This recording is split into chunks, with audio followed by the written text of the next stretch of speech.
Hey Honors Physics, this is Mr. Hausman. We're going to take a look at a freefall problem that involves use of the quadratic formula.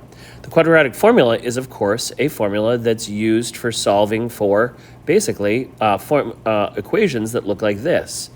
ax squared plus bx plus c equals 0. That's called standard form of the quadratic polynomial or a quadratic, and the formula for solving that is negative b plus or minus the square root of b squared minus 4ac, and all of that is over 2a.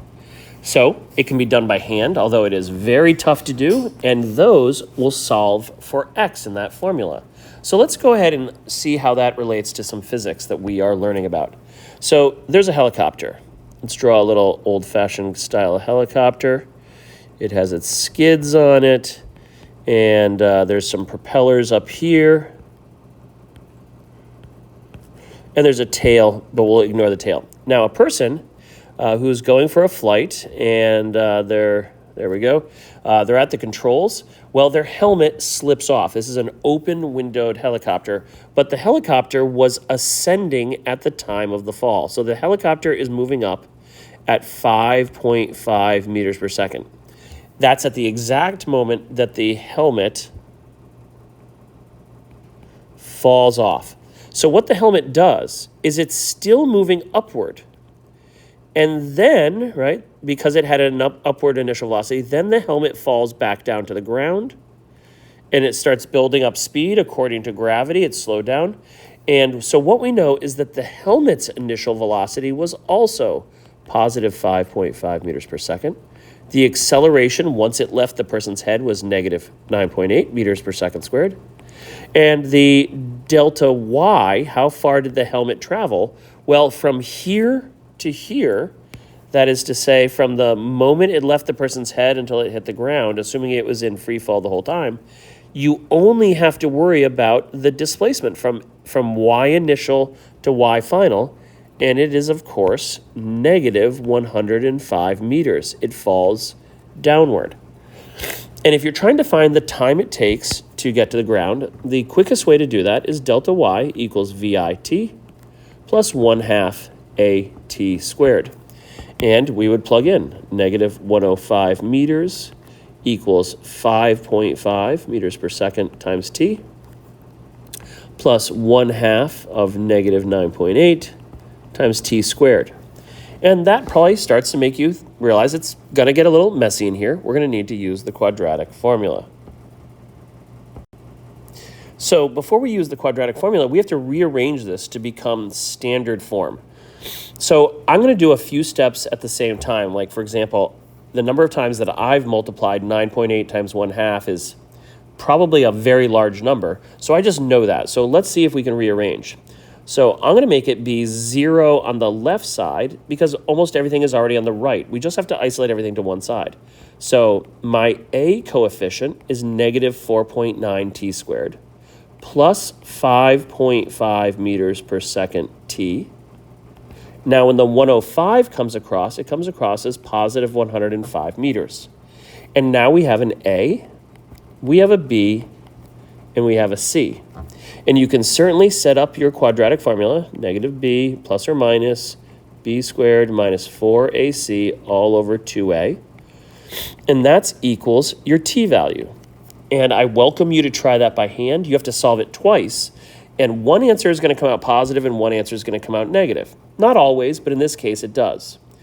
Now, I also made a recording, and I think it's going to work if I press it now and show and play it inside this video.